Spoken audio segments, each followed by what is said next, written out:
멸망했느냐? 므낫세 때문에 멸망했어. 그것은 명백한 결과입니다. 그건 아무도 부인할 수 없는 하나님의 말씀입니다.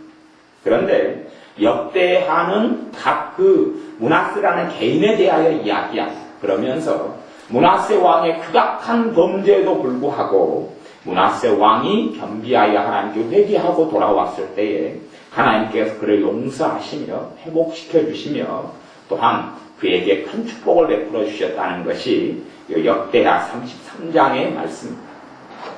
우리는 그냥 일반적인 죄인이, 일반적인 좀 못된 짓을 한 사람이 므낫세 왕이다 그렇게 생각하면 성경을 정말로 잘 알지 못하는 것입니다.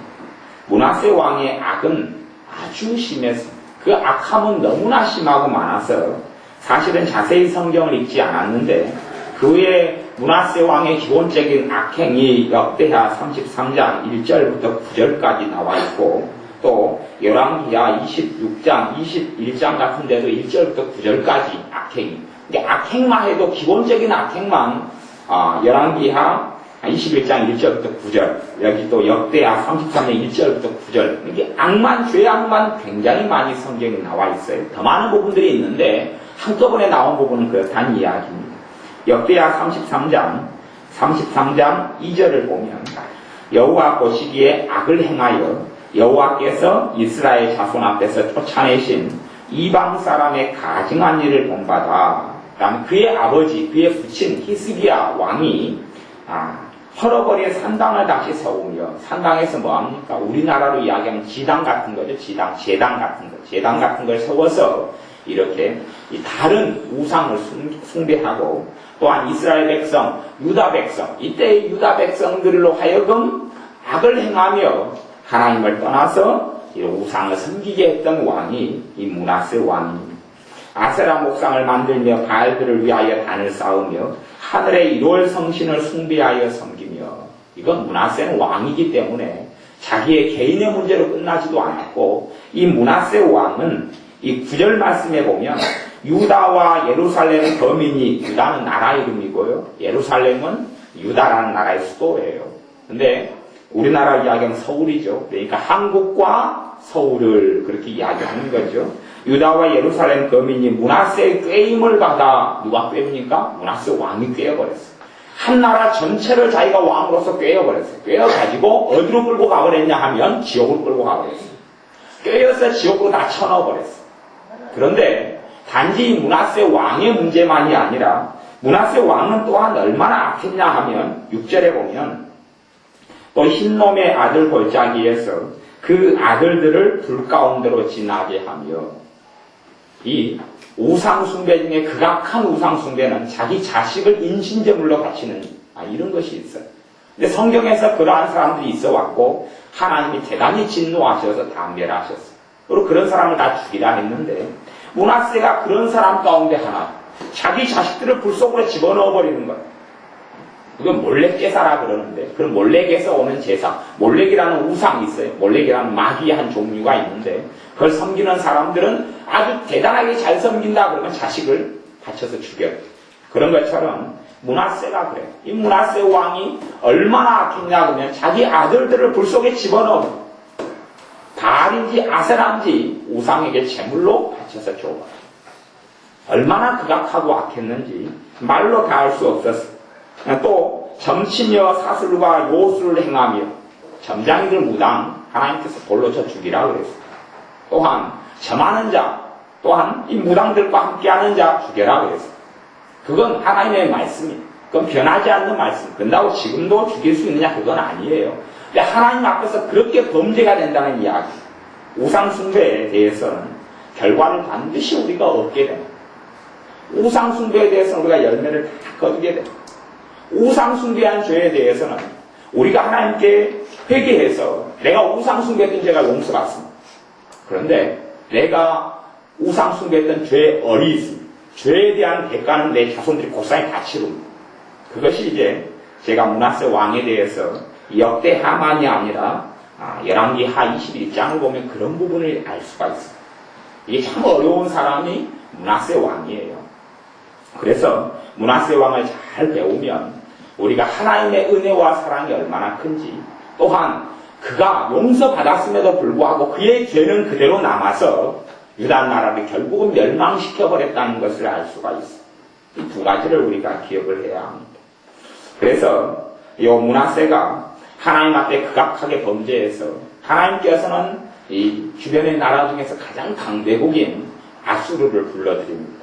아수르를 통하여서 아시리아 그러는데 이 아시리아라는 나라를 통하여서 이 유다 나라를 침공하게 합니다. 하나님의 심판이에요. 하나님의 심판. 침공해서 전쟁이 벌어집니다. 그리고 유다 나라의 예루살렘 사람의 무수한 사람들이 죽어갑니다. 이유는 므낫세 왕의 범죄 때문입니다. 므낫세의 게임을 받은 백성들의 범죄 때문입니다. 그리고 다 무너지고 다 죽어가고 이제 오늘 읽었던 말씀 역대하 33장 11절 보면 이제 나오는데 여호와께서 아수르 왕의 군대 장관들로 와서 치게 하심에 저희가 므낫세를 사로잡고 쇠사슬로 결박하여 바벨론으로 끌어간지라. 이제 므낫세 왕을 잡아서 산채로 잡아서 쇠사슬로 메어서 끌고 갔습니다. 바벨론이라는 자기 나라로 끌고 갔습니다. 자기 땅으로 끌고 갔습니다. 그때의 므낫세가 했던 것이 이제는 하나님을 찾고 회개하는 것이었습니다. 12절에 보면 저가 환난을 당하여 그 하나님 여호와께 간구하고 그 열조의 하나님 앞에 크게 겸비하여 기도한 고로 하나님이 그 기도를 받으시며 그 간구를 들으시사 저로 예루살렘에 돌아와서 다시 왕위에 앉게 하시매 므낫세가 그제야 여호와께서 하나님이신 줄을 알았더라. 환난을 당하여 하나님 앞에서 기도하고 또한 하나님 앞에서 크게 겸비했다 그럽니다. 이 겸비했다는 것, 성경에 있어서 하나님의 도움을 받는 가장 중요한 비결은 겸비라는 걸 알 수 있어요. 겸비. 성경에서는 그래서 겸비라는 단어를 굉장히 중요시 여깁니다. 겸비라는 단어가 어떤 단어와 비슷한 단어냐 하면 겸손이라는 단어하고 비슷합니다. 근데 겸손보다 훨씬 강한 의미가 겸비라는 단어입니다. 그리고 겸비라는 것은 하나님 앞에 겸손하여서 비천한 자로 내려오고 엎드린다는 것이고 겸비 안에는 회개라는 의미를 포함하고 있습니다. 므낫세 왕이 하나님 앞에 겸비하여서 회개하였다는 이야기입니다.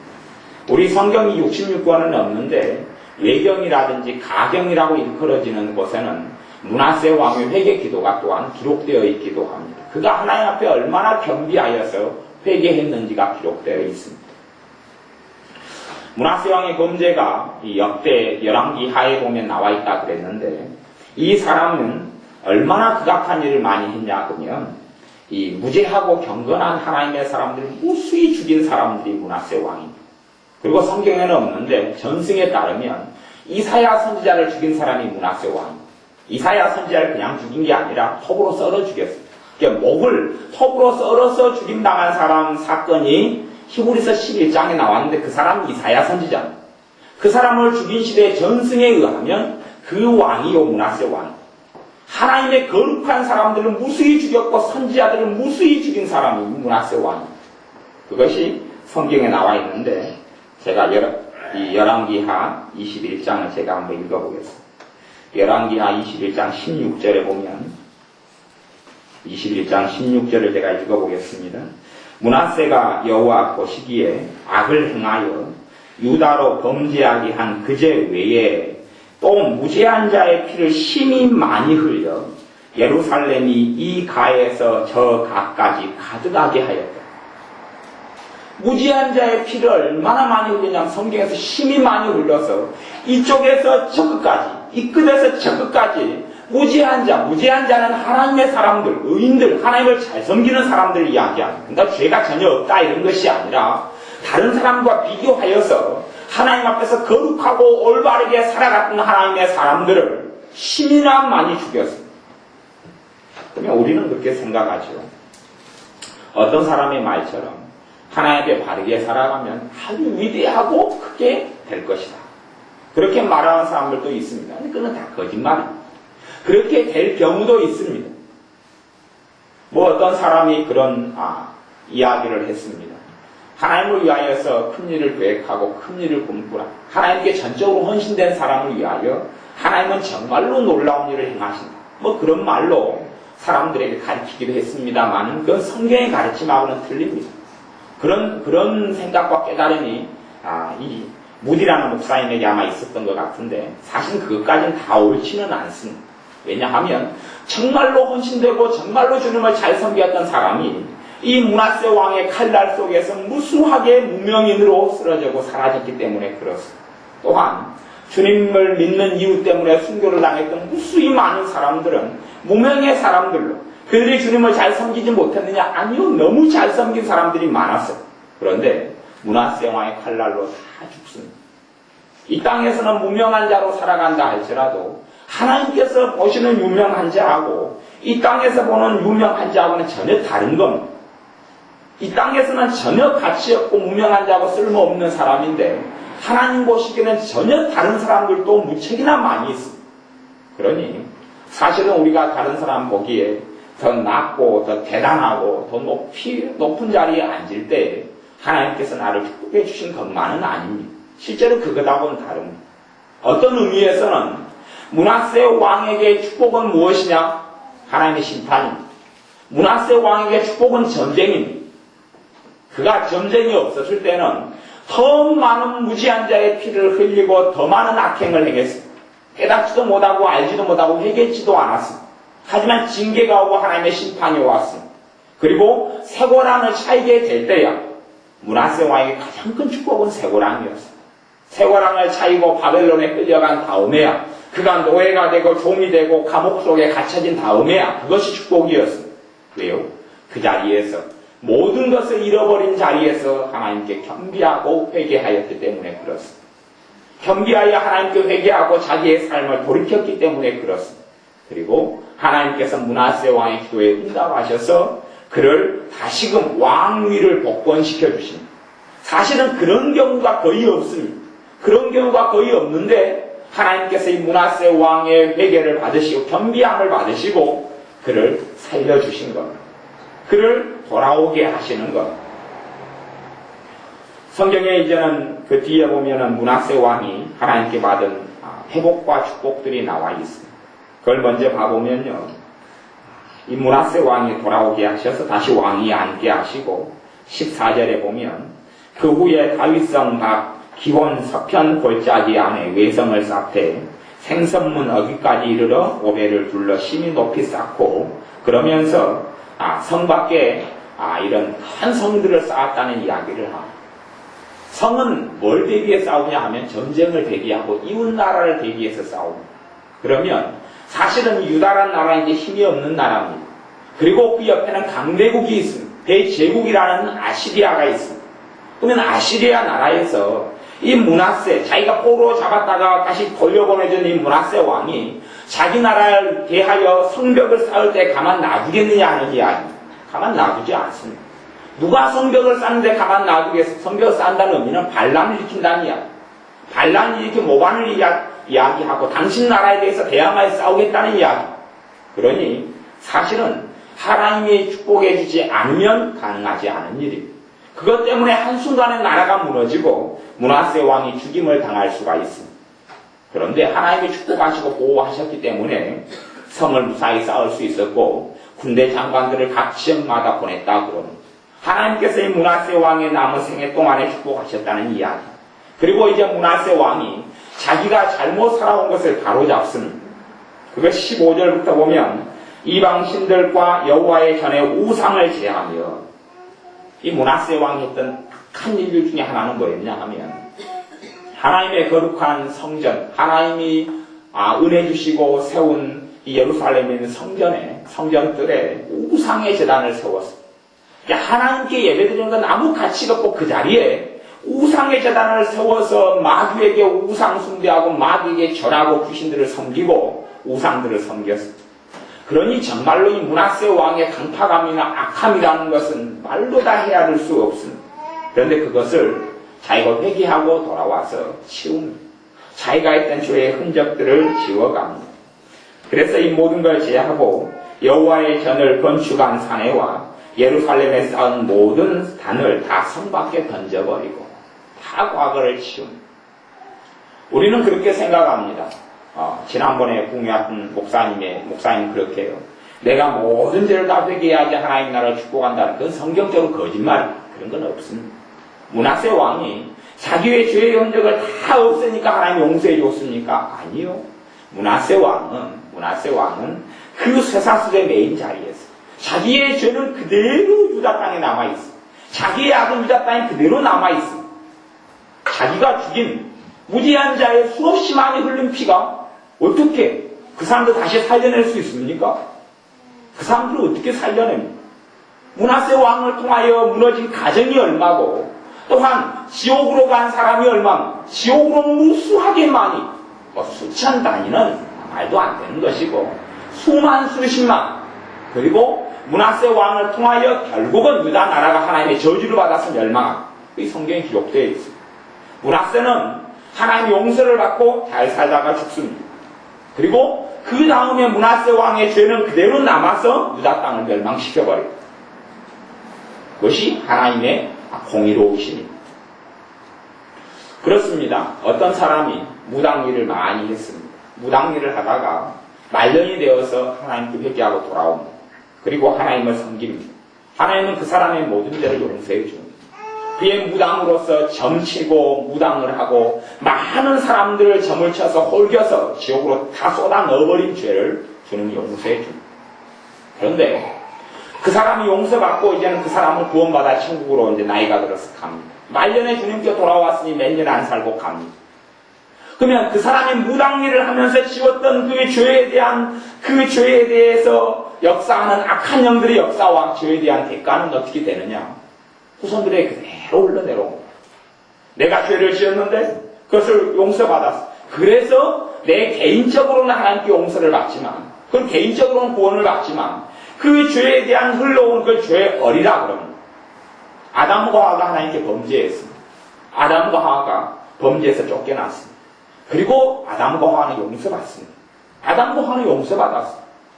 그런데 용서받은 다음에 땅 위에서 다시 원건기가 아담과 하와의 죄를 통하여 생겨났는데, 본질적으로 아담의 죄로 인하여 이 땅 위에 다시 원건기가 생겨나고 노력하지 않고 땀 흘리지 않으면 먹을 수 없게 이 땅이 변했는데, 아담과 하와가 용서받으니 땅이 다시 회복된 건 아닙니다. 가시원건기가 없어진 건 아닙니다. 그러나 아담과 하와는 용서받은 것입니다. 하나님의 자비하심이 얼마나 큰지는 이 므낫세 왕을 보면 알 수 있습니다. 므낫세 왕의 죄는 이 다윗 왕이 지었던 죄하고는 차원이 틀립니다. 다윗 왕은 하나님을 잘 섬기다가 그 다음에 우리아의 아내 밧세바가 너무 아름다워서 밧세바를 취하면서 밧세바의 남편 우리아를 살인해 죽입니다. 그것도 부활을 시켜서 교산하죠. 몰래 전쟁터로 가장 전쟁이 심한 곳에 몰래 부활을 집어넣어서 죽입니다. 그리고 입을 탁 닦아버립니다.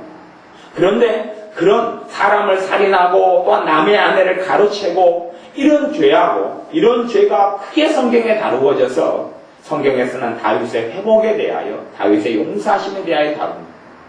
그렇다 할지라도 므낫세 왕의 죄하고는 상대를 할 수 없습니다. 므낫세 왕의 범죄라는 것은 얼마나 극에 달했는지, 극에 달해서 이 편 끝에서 첫 편 끝까지 하나님의 무지한 자들의 피가 가득 찼다고 그러니 그의 범죄와 그의 악함이 얼마나 많습니다. 선지자들을 수없이 죽이고 많은 사람들을 악행으로 이끌어들였습니다. 그런데 그러한 므낫세도 하나님이 겸비하여서 회개함으로 용서를 받습니다. 성경에 겸비라는 것은 굉장히 중요합니다. 우리가 하나님께 겸손하여 우리를 낮추고 하나님의 자비를 구하고 회개하고 용서를 구하는 것이 겸비입니다. 그걸 행했을 때에 하나님께서 용서하시고 우리를 돌이켜주십니다. 겸비라는 것은 우리의 마음의 행위를 이야기합니다. 이 겉으로 나타나는 것이 아닙니다. 과거에 이스라엘은 겸비하게 하나님께 회개했을 때는 베옷을 입었습니다. 그리고 티끌을 머리에 뒤집어 썼습니다. 먼지를 뒤집어 썼다는 이야기죠. 그리고 재를 자기 몸에 뿌리고 덮었습니다. 머리도 감지 아니하고 목욕도 하지 아니하고 그대로 땅바닥에 주저앉아서 통곡하며 애곡하며 있었습니다. 그게 겸비였습니다. 그런데 그런 겉만의 행위가 아니라 이것이 일정하게 시간이 흘러버리니 하나님의 백성들이 이제는 마음으로 회개하지 않고 마음으로 겸비하지 않고 겉만, 배옷만 입고 겉으로만 했던 형식이 많이 남게 되었습니다. 그러니 하나님께 선지자를 보내서 너희가 옷을 찢지 말고 마음을 찢으라 라고 말씀하시고 이 므낫세 왕은 감옥 속에 쇠사슬을 찬 상태에서 하나님께 경비합니다. 그가 무엇을 이제는 바르게 행할 것이 무엇이 있습니까? 감옥 속에 꼼짝도 하지 못하는 죄인이 되어서 그리고 쇠사슬을 차고 있는데 그가 무슨 선행으로 하나님께 들으심을 받겠습니까? 그가 무슨 올바른 일을 할 수 있겠습니까? 그의 죄는 고스란히 이스라엘 유다에 남아있는데 하나님께서는 그를 회복시키시며 다시금 기회를 주십니다. 성경에는 그런 부분에 대하여 많이 나와 있습니다. 그 앞에 이제 그 다음에 보면 므낫세 왕의 아들 아몬 왕에 대해서 성경에 나오는데 21절부터 23절까지 보면 그래서 므낫세의 두 가지에 대해서 나옵니다. 22절, 23절을 제가 읽어보겠습니다. 역대하 33장. 그 붙인 므낫세의 행함같이 여호와 보시기에 악을 행하여 그 붙인 므낫세가 만든 아로 새긴 모든 우상에게 제사하며 섬겼으며 아들 아몬 왕이 그랬다는 이야기입니다. 그 다음에 이 아몬이 그 붙인 므낫세의 스스로 겸비함같이 여호와 앞에 스스로 겸비치 아니하고 더욱 범죄하더니 그리고 2년 만에 살인을 당해 죽습니다. 하나님께서 므낫세에게 기회를 주시고 이 아몬은 하나님의 심판임에서 끝이 납니다. 왜냐하면 아몬은 더 악한 사람이기 때문에 그렇습니다. 더 악하다는 이야기는 뭐냐 하면 우리 안에 양심이라는 것이 있습니다. 아마 므낫세 정도 돼도 저는 양심이 화인 맞았다고 생각합니다. 양심이라는 건 뭐냐 하면 내가 악을 행하면서 내가 죄를 짓고 있다는 걸 아는 게 양심입니다. 내가 거짓말을 하고 있으면서 거짓말을 하고 있다는 것을 아는 것이 양심입니다. 근데 양심이 화인 맞았다는 것은 내가 거짓말을 하고 있는데 나는 참말이라고 생각하고 내가 다른 사람을 헐뜯고 욕하고 있으면서 나는 죄 안 짓고 있다고 생각하는 그 양심은 화인 맞은 양심이다 그러고 그 양심은 선한 양심을 버렸다. 성경이 이야기하면서 선한 양심을 버린 사람은 믿음에 있어서도 파선하고 만다라고 말씀합니다. 그러니 이 양심이 아주 화인 맞아버린 사람은 자기가 죄를 지으면서도 죄가 죄인 줄 모르고 살아갑니다. 그래서 하나님의 그 두 가지의 부분에 대해서 우리가 기억하고 알아야 합니다. 성경 찾아보겠습니다. 열왕기하 22장 3절 4절을 봐보겠습니다. 열왕기하 22장 3절 4절 말씀을 열왕기하 24장 3절 4절을 제가 읽어보겠습니다. 열왕기하 24장 3절 4절 그 앞에는 이제 전쟁 이야기가 나오고요. 그 다음 3절 4절은 이 일이 유다의 임함은 곧 여호와의 명하신 바로 저희를 자기 앞에서 물리치고자 하심이니 이는 므낫세의 지은 모든 죄로 인함이며 므낫세의 죄가 이때까지 흘러왔어요. 유다의 멸망을 이야기합니다. 므낫세는 이미 용서받아서 죽은 다음입니다. 그런데 므낫세의 죄가 그대로 흘러내려와서 므낫세의 죄로 인하여서 이스라엘이 전쟁이 일어났고 멸망했다 그렇게 나오는 겁니다. 4절에 또 저가 무죄한 자의 피를 흘려 그 피로 예루살렘에 가득하게 하였습니다. 여호와께서 사시기를 줄게하지 아니하시니라. 죄가 그대로 흘러내려와요. 죄를 용서하시기를 줄게 안 하셨다? 므낫세는 이미 용서받아서 죽었습니다. 그런데 그 죄가 그대로 흘러내려와서 유다와 예루살렘을 결국은 멸망시키고 맙니다. 그러니 하나님의 은혜와 하나님의 공의 그 두 가지를 므낫세 왕에게서 볼 수 있는 겁니다. 실제로 내가 내 젊은 날을 내 마음대로 살다가 죽기 전에 하나님을 섬기다가 구원받아 천국 가서 죽겠다. 그러면 정말 좋은 희망사항이고 그렇게 된다면 그것도 행복한 인생입니다만은 그 사람의 지은 죄가 용서받는다 할지라도 그 사람이 행했던 죄에 대한 싹쓸은 그대로 남아서 고스란히 후손으로 전가되고 그렇죠. 내가 게으르게 살아서 내가 열심히 살아서 나는 게으르게 살아서 내가 빚쟁이가 됐다면 내가 자식이 나오면 그 자식도 가난한 사람으로 태어나는 것 그리고 그 자식도 또 가난하게 사람으로 태어나고 사는 것 그런 것처럼 이 죄에 대한 죄의 얼이라 그러는데 이것을 후손들이 받게 되는 것. 그러니 우리가 하나님 앞에서 내 삶을 바르게 해야 될 필요성이 있고 내가 하나님 앞에서 의롭고 거룩하게 살아야 될 필요성이 있습니다. 또 하나는 우리가 정말 악한 자라 할지라도 주님의 예수님의 피가 우리를 용서하지 못할 것이 없다는 이야기입니다. 주님이 우리를 구원하지 못할 것이 없다는 이야기입니다. 그러니 주님을 만나고 알려면 므낫세 왕에게 돌아가야 합니다. 주님의 사랑이 얼마나 큰지를 알면 므낫세 왕을 보아야 합니다. 므낫세 왕을 볼 때에 하나님의 오래 참으심과 자비하심을 볼 수 있습니다. 므낫세 왕을 만날 때에 하나님께서 우리를 긍휼히 여기시며 얼마나 우리를 참으시며 용서하시기를 기다리시는지, 또한 우리가 회개하고 하나님께 돌아오시기를 기다리시는지 므낫세 왕을 보면 알 수 있습니다. 우리 같으면 자식을 불 가운데 집어넣어버린 아비 어떻게 용서합니까? 수없이 많은 무죄한 자를 빌린 이 왕 어떻게 용서합니까? 자기 백성들을 말할 수 없는 숫자들 지옥으로 다 집어넣어버린 사람 어떻게 용서합니까? 사람을 10명을 살인해 죽인 살인자도 우리나라에서 굉장히 크다고 그럽니다. 근데 그 사람이 예수를 믿어서 구원받는다 그러면 우리는 그렇게 생각할 겁니다. 어떻게 저런 사람이 구원받을 수 있느냐?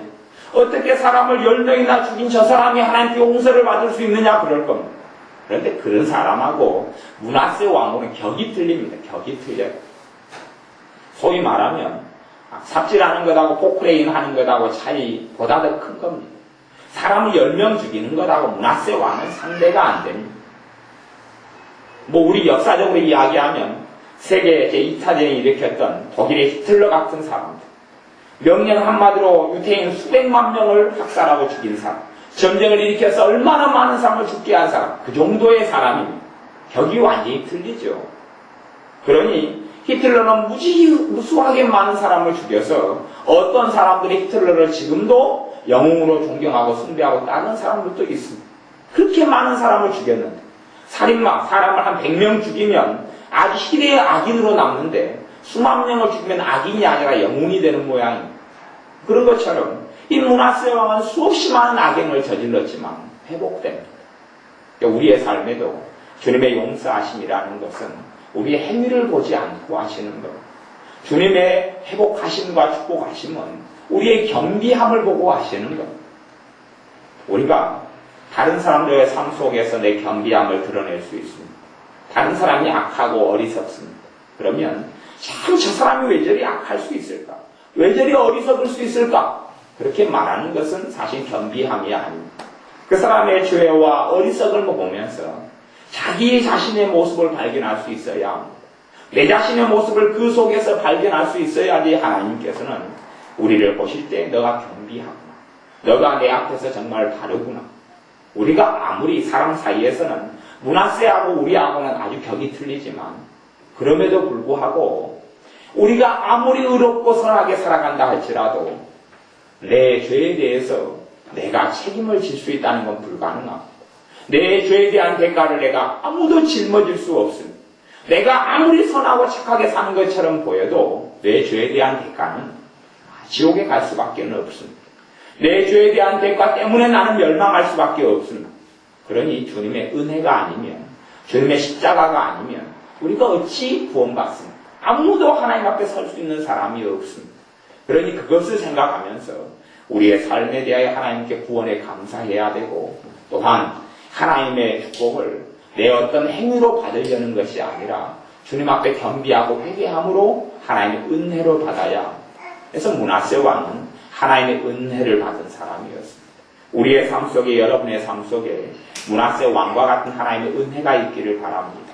므낫세 왕이 겸비했듯이 하나님께 겸비하고 회개함으로 하나님의 더 큰 회복의 시대 속으로, 더 큰 삶의 변화 속으로 들어가시기를 바랍니다. 기도하겠습니다. 아버지 하나님, 므낫세 왕에게 베풀어 주신 은혜가 우리에 대한 주님의 십자가임을 믿습니다. 우리를 용서하시고 우리를 사랑하시며 회복시키시는 분이 하나님이심을 믿습니다. 우리가 우리의 죄에 주목하지 아니하고 주님의 십자가를 의지하고 주님의 흘리신 피에 주목하여서 주님의 용서를 받으며 사랑을 받으며 은혜를 누리는 자녀들 되게 하여 주옵소서. 예수님의 이름으로 기도하옵나이다. 아멘.